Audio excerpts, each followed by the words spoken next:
గతేడాది మహారాష్ట్రలో జరిగిన శాసనసభ ఎన్నికల్లో అక్రమాలు జరిగాయని లోక్సభలో ప్రతిపక్ష నేత కాంగ్రెస్ ఎంపీ రాహుల్ గాంధీ మరొకసారి సంచలన ఆరోపణలు చేశారు. మహారాష్ట్ర ఎన్నికల్లో అవకతవకలు జరిగాయని ఇప్పటికే పలుమార్లు ఆరోపణలు చేసిన రాహుల్ ఇటీవల మ్యాచ్ ఫిక్సింగ్ పేరుతో తన ఆరోపణలను తీవ్రతరం చేయడంతో దీనిపై స్పందించిన ఎలక్షన్ కమిషన్ చట్ట ప్రకారమే ఎన్నికలు జరిగాయని, ఏమైనా సందేహాలుంటే లేఖ రాయవచ్చునని స్పష్టం చేసింది.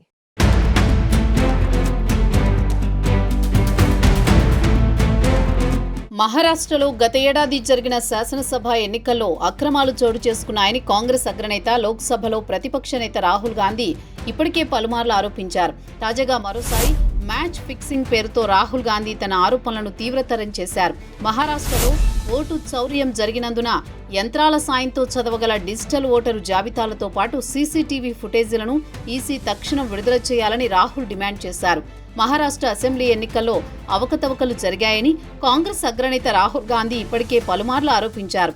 ఓ ప్రముఖ దినపత్రికకు రాసిన ఆర్టికల్లో 2024 మహారాష్ట్ర ఎన్నికల్లో మ్యాచ్ ఫిక్సింగ్ జరిగిందని, రాబోయే బీహార్ ఎన్నికల్లోనూ అదే జరగబోతోందని రాహుల్ బీజేపీ ఈసీలపై తీవ్ర ఆరోపణలు చేశారు. కేవలం 6 నెలల వ్యవధితో జరిగిన 2024 లోక్సభ ఎన్నికలకు, మహారాష్ట్ర అసెంబ్లీ ఎన్నికలకు మధ్య బీజేపీ నాయకుడైన ముఖ్యమంత్రి దేవేంద్ర ఫడ్నవీస్ ప్రాతినిధ్యం వహిస్తోన్న నాగ్పూర్ ఆగ్నేయ నియోజకవర్గంలో 29,219 మంది కొత్త ఓటర్లను చేర్చినట్లు మీడియాలో వచ్చిన కథనాన్ని రాహుల్ ఎక్స్లో షేర్ చేశారు.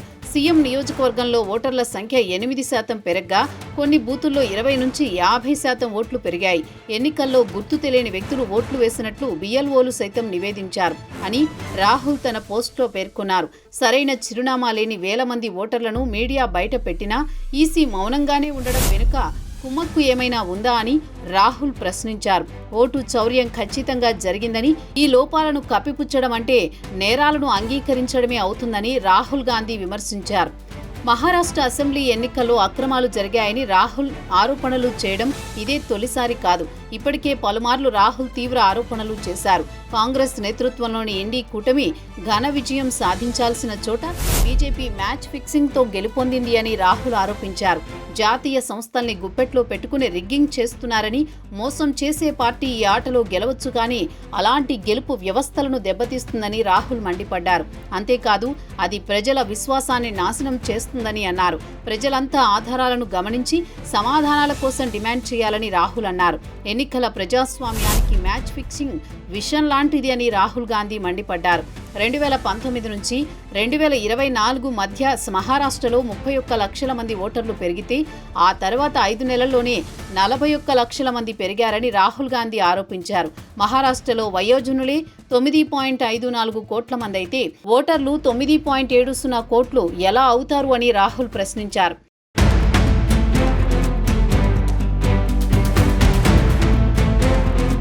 మహారాష్ట్ర అసెంబ్లీ ఎన్నికల్లో అక్రమాలు చోటు చేసుకున్నాయని మ్యాచ్ ఫిక్సింగ్ పేరుతో రాహుల్ చేసిన ఆరోపణలపై మహారాష్ట్ర ముఖ్యమంత్రి దేవేంద్ర ఫడ్నవీస్ ఎక్స్ ద్వారా స్పందిస్తూ జూట్ బోలే కవ్వా కాటే అనే హిందీ జాతీయాన్ని వ్యంగ్యంగా ప్రస్తావించారు. ఇలా గుడ్డిగా బాణాలు వేసే బదులు ముందుగా రాష్ట్రంలోని మీ ఎమ్మెల్యేలతో ఒకసారి మాట్లాడండి అని రాహుల్కు దేవేంద్ర ఫడ్నవీస్ సూచించారు. మీరు చెప్పినట్లుగా 25కు పైగా నియోజకవర్గాల్లో 8% ఓటర్లు పెరిగారు.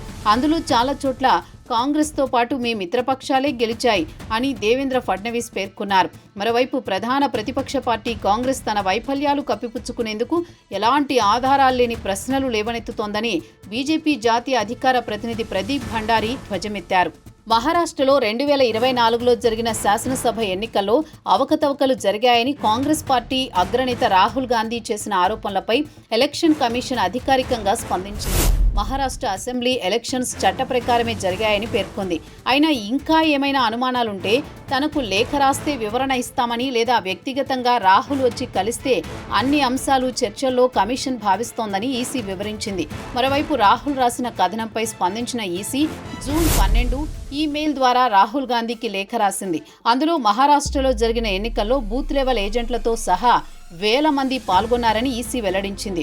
మహారాష్ట్ర శాసనసభ ఎన్నికల కోసం 1,186 మంది బూత్ లెవెల్ అధికారులు, 288 మంది ఎలక్టోరల్ రిజిస్ట్రేషన్ అధికారులు, 139 మంది పరిశీలకులు, 41 మంది పోలీస్ సిబ్బంది, 288 మంది రిటర్నింగ్ అధికారులను కమిషన్ నియమించింది అని ఈసీ తెలిపింది.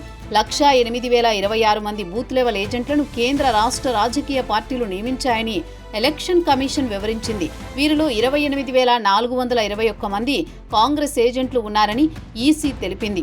ఒకవేళ ఎన్నికల్లో అవకతవకలు జరిగాయని అనిపిస్తే ఎలక్షన్ జరిగిన 45 రోజుల్లోగా హైకోర్టులో పిటిషన్ దాఖలు చేయవచ్చు కదా అని ఈసీ పేర్కొంది.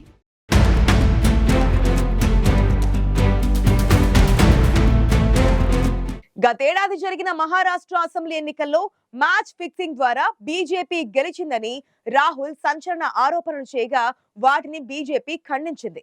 మరోవైపు మహారాష్ట్ర అసెంబ్లీ ఎన్నికలు చట్ట ప్రకారమే జరిగాయని, ఇంకా ఏవైనా అనుమానాలుంటే లేఖ రాస్తే వివరణ ఇస్తామని ఎలక్షన్ కమిషన్ స్పష్టం చేసింది.